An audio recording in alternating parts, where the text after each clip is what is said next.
శ్రీమన్మహాగణాధిపతయే నమః. సదానింబవృక్షస్య మూలాదివాసాత్ సుధాశ్రావిణం తిక్తమప్యప్రియంతం తరుం కల్పవృక్షాదికం సాధయంతం నమామీశ్వరం సద్గురుం సాయినాథం. సాయినాథ పరబ్రహ్మణే నమః. ప్రస్తుతము మనకు వెరీ హాట్ టాపిక్ ఏంటంటే, కల్వకుంట్ల కవిత గారి జాతకంలో కొన్ని అనుకోని సంఘటనలు ఎదుర్కోవడం ద్వారా ప్రస్తుతం రిమాండ్లో ఉండడాన్ని మనం గమనిస్తూ ఉన్నాం. అయితే ఇప్పుడు ఆమె ఎదుర్కొంటున్న సమస్య నుంచి బయటపడే మార్గం ఏమైనా ఉందా, లేదా ప్రస్తుతం ఇది ఎంతకాలం కొనసాగుతుంది అనే అంశం మీద తెలుసుకునే ప్రయత్నం చేద్దాం. అందులో ముఖ్యంగా కల్వకుంట్ల కవిత గారి జాతకం ప్రకారం 1978 జనవరి 1 మధ్యాహ్నం 12 గంటలకు పుట్టినట్టు యాజ్ పర్ గూగుల్ రికార్డ్స్.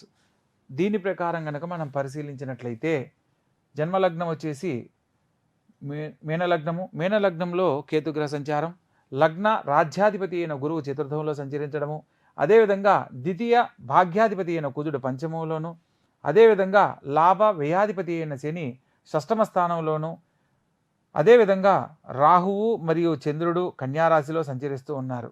ఆమె పుట్టిన సమయం ప్రకారము ప్రస్తుతము గురు మహర్దశలో కేతువు యొక్క అంతర్భుక్తి జరుగుతుంది. ఈ యొక్క అంతర్భుక్తి 2023 జూన్ 17 నాడున ఇది ఆమె జాతకములో కేతువు వైరాగ్యకారకుడిగా సంచరిస్తూ ఉన్నాడు. ప్రస్తుత కాలంలో జన్మలగ్నం ప్రకారం కేతువు లగ్నంలో సంచరిస్తే క్రమంలో కొన్ని సందర్భాలలో లెక్క లేకుండా, అంటే వారు తీసుకునే నిర్ణయాలలో ఒక తెలియని ధైర్యము కొన్ని సందర్భాలలో రాంగ్ స్టెప్ పడేలా చేస్తుంది. అటువంటి సందర్భమే ఇప్పుడు కవిత గారు ఎదుర్కొంటున్న సమస్య అన్నమాట. ఈ యొక్క సమస్య 2023 జూన్ 17 నాటి నుంచి 2024 మే నెల 23 మధ్యలో అతి తీవ్రంగా ఏ సందర్భంలోనైనా ఎదుర్కోవడానికి అవకాశం ఉంది. ఇక గోచార రీత్యా గనక మనం పరిశీలించినట్లయితే ప్రస్తుతము మీనరాశిలో రవి బుధులు రాహువు, అదేవిధంగా లగ్న రాజ్యాధిపతి అయిన గురువు ద్వితీయ స్థానంలో సంచరిస్తూ ఉన్నాడు. ఇక గోచార రీత్యా గనక ఆమె పేరు ప్రకారము కన్యారాశి ప్రకారం కనుక పరిశీలించినట్లయితే అష్టమ స్థానంలో గురుగ్రహ సంచారం జరుగుతుంది. అందువల్ల ప్రస్తుతము ఏప్రిల్ 29వ తారీఖు వరకు ప్రస్తుతం ఆమె జాతక రీత్యా కొన్ని అనుకోని సంఘటనలు ఇబ్బందికరంగా ఎదుర్కోవడానికి ఎక్కువగా అవకాశం ఉంది. ఇక జన్మ నక్షత్రం ప్రకారం కనుక చూసినట్లయితే గోచార రీత్యా రాహువు ప్రస్తుతం 4వ స్థానంలో ఏప్రిల్ 17వ తారీఖు వరకు సంచరిస్తున్నాడు. ఈ సంవత్సరం ఏప్రిల్ 29న గురువు మేషరాశి నుంచి వృషభ రాశిలోకి మారడం అనేది జరుగుతుంది. ప్రస్తుతం మేష గురువు అట్లని గొప్ప ఫలితాలు ఇవ్వడు, అదేవిధంగా సామాన్యమైన ఫలితాలతో ఉంచుతాడు అనేది కూడా చెప్పడానికి లేదు. ప్రస్తుత కాలంలో ఈమె జాతకం ప్రకారము షష్టమ స్థానంలో శని సంచారం ఉన్నప్పుడు ఎవరినైతే మిత్రులుగా భావిస్తారో వాళ్ళే కొన్ని సందర్భాలలో శత్రువులుగా మారడము, తద్వారా కొన్ని అనుకోని సంఘటనల వల్ల సమస్యలకు గురయ్యేలా పరిస్థితులను ఎదుర్కోవడం అనేది ఖచ్చితంగా జరిగి తీరుతుంది. ఈమె జాతకం ప్రకారము జన్మలగ్నం ప్రకారము చతుర్థ సప్తమాధిపతి అయిన బుధుడు భాగ్యస్థానంలో సంచరిస్తున్న కారణంగా వ్యాపార రంగంలో ఈమె అందివేసిన చేయిగా అగ్రగామిగా ఉండేదానికి ఎన్నో రకాల అవకాశాలు వస్తూ ఉంటాయి.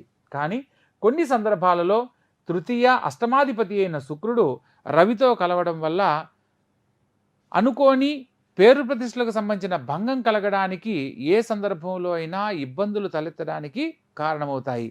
ప్రస్తుతం గోచార రీత్యా చూసినా కూడా చంద్రలగ్నాతు సప్తమ స్థానంలో రవి బుధులు సంచరిస్తూ ఉన్నారు.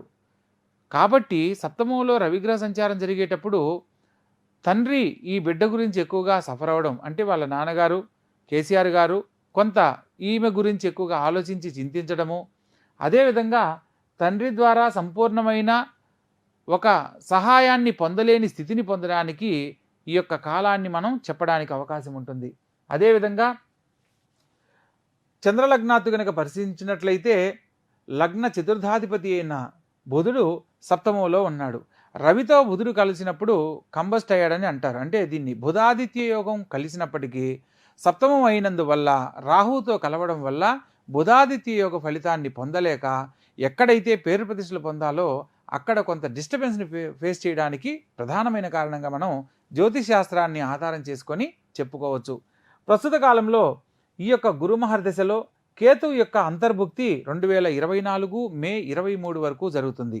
ఇలా జన్మ నక్షత్రం ప్రకారం చూసినా లేదా ప్రస్తుతం గోచార రీత్యా గురువు మారే సందర్భం వరకు గురువు కూడా సంపూర్ణమైన ఫలితాలు ఇవ్వలేడు కాబట్టి తనకు సంబంధించిన విషయాలలో కొన్ని సందర్భాలలో ధైర్యంగా చేసుకుంటూ వెళ్ళిపోయిన పనుల్లో చిన్న చిన్న మిస్అండర్స్టాండింగ్స్ లేదా కొన్ని సందర్భాలలో చిన్న చిన్న విషయాలను పట్టించుకోకపోవడము ఈరోజు పెద్ద సమస్యగా తలెత్తడానికి ప్రధానమైన కారణంగా చెప్పుకోవచ్చు. అదేవిధంగా ఎప్పుడైతే ఇక్కడ శని భగవంతుడితో పాటు శుక్రుడు మరియు కుజగ్రహ సంచారం కూడా జరుగుతుందో చంద్రలగ్నాతో అది 6వ స్థానమైనప్పుడు శత్రు రుణ రోగాలకి స్వస్థానం 6వ స్థానం అంటారు. అందువల్ల గోచార రీత్యా ఇప్పుడు ఎవరైతే ఆమెకు సన్నిహితులుగా ఉన్నారో వారు శత్రువులుగా మారడము, తనకు సంబంధం లేని విషయంలో కానీ లేదా చేపట్టిన పనుల్లో చిన్న చిన్న పొరపాట్లను పట్టించుకోకపోవడం ఈరోజు అది పెద్ద సమస్యగా తలెత్తడానికి ప్రధానమైన కారణంగా చెప్పడానికి అవకాశం ఉంటుంది. అదేవిధంగా శుక్రుడు కూడా 7వ స్థానంలో ఉండడం వల్ల అనేక రకాల సమస్యలు, కొన్ని రకాల ఇబ్బందులు, ఆరోగ్యరీత్యా కూడా ఇబ్బంది పడడానికి ప్రధానమైన కారణంగా చెప్పవచ్చు. అదేవిధంగా 8వ స్థానంలో గురుగ్రహ సంచారం జరుగుతుంది. 8వ స్థానంలో గురుగ్రహ సంచారం జరిగేటప్పుడు మానసిక చింతన, వ్యధలు ఎక్కువగా ఉంటాయి. ప్రస్తుత కాలంలో అనారోగ్య రీత్యా మానసిక చింతనే కారణం వల్ల అనారోగ్య సమస్యలకు దారి తీయడానికి ఎక్కువగా అవకాశం ఉందని కూడా మనం చెప్పుకోవడానికి అవకాశం ఉంటుంది. ప్రస్తుత కాలంలో ఆమె ఎదుర్కొంటున్న సమస్య నుంచి బయటపడాలి అంటే మే నెల 23వ తారీఖు వరకు ఆమె ఎదుర్కొంటున్న పరిస్థితుల్లో ఎన్ని రకాల ప్రయత్నాలు చేసినా కూడా విఫలమవడానికి ఎక్కువగా అవకాశం ఉంది. ఏప్రిల్ 29 తర్వాత నుంచి గురువు గోచార రీత్యా మారుతున్నందువల్ల తన జన్మలగ్నం ప్రకారము మే నెల 23వ తారీఖు తర్వాత నుంచి కొన్ని శుభ పరిణామాలు పొందడానికి, ఆమె ఎదుర్కొంటున్న సమస్య నుంచి బయటపడడానికి ఒక మార్గం ఎదురవుతుంది అనేది మనం చెప్పవచ్చు. కాబట్టి ప్రస్తుత కాలంలో గురు భగవంతునికి సంబంధించి తన జాతకం ప్రకారము 8వ స్థానంలో గోచార రీత్యా సంచరించడము, జన్మలగ్నాత్తు గనక పరిశీలించినట్లయితే 4వ స్థానంలో సంచరించడం వల్ల ఒక ఇద్దరి సహాయం ద్వారా తనకు మిత్రుని రూపంలో కానీ, ఒక స్నేహితుడి రూపంలో కానీ, లేదా ఒక సహాయకుడి రూపంలో కానీ ఎవరైనా ఒక ఆగంతుకుని ప్రవేశము, తద్వారా తను ఎదుర్కొంటున్న సమస్య నుంచి బయటపడడానికి ఒక చక్కని మార్గం ఎదురవుతుంది. అది కూడా మే నెల 23వ తారీఖు తర్వాత నుంచి గోచార రీత్యా కనుక పరిశీలించినట్లయితే ఏప్రిల్ 29వ తారీఖు తర్వాత మాత్రమే ఆ యొక్క శుభ ఫలితాలు పొందడానికి అవకాశం ఉంది. ప్రస్తుత కాలంలో తన జాతకానికి సంబంధించి గురు భగవంతునికి మరియు కేతు గ్రహానికి సంబంధించిన కొన్ని ప్రత్యేకమైన పరిహారాలు ఆమె ఎదుర్కొంటున్న సమస్య నుంచి బయటపడడానికి అవకాశం ఏర్పడుతుందనేది మనం వివరంగా చెప్పడానికి అవకాశం ఉంటుంది.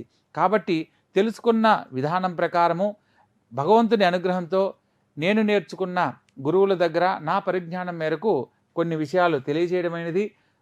ఎవరైనా సరే సమస్యలు ఎదుర్కొనేటప్పుడు పరిష్కార మార్గం కోసమే ప్రయత్నం చేస్తారు. కాబట్టి ఈ యొక్క విషయాన్ని తెలుసుకొని కనుక ఆచరించినట్లయితే వాళ్ళ జీవితాలలో అనేక రకాల గొప్ప జీవితాన్ని పొందడానికి అవకాశం ఏర్పడుతుంది. స్వస్తి, శుభం భూయాత్. ఇప్పుడు ఆపరేషన్ లేకుండానే మోకాళ్లకు ప్లాస్మా ట్రీట్మెంట్, మీ ఆర్థోపెటిక్ సమస్యలన్నిటికీ రోబోటిక్ టెక్నాలజీ ద్వారా తక్కువ ఖర్చుతో శాశ్వత పరిష్కారం, ఫ్రీ కన్సల్టేషన్, ప్రతి ట్రీట్మెంట్ పై 20% డిస్కౌంట్. ఈ ఆఫర్ కొద్ది రోజులు మాత్రమే, త్వరపడండి. V9 hospitals 9281465842.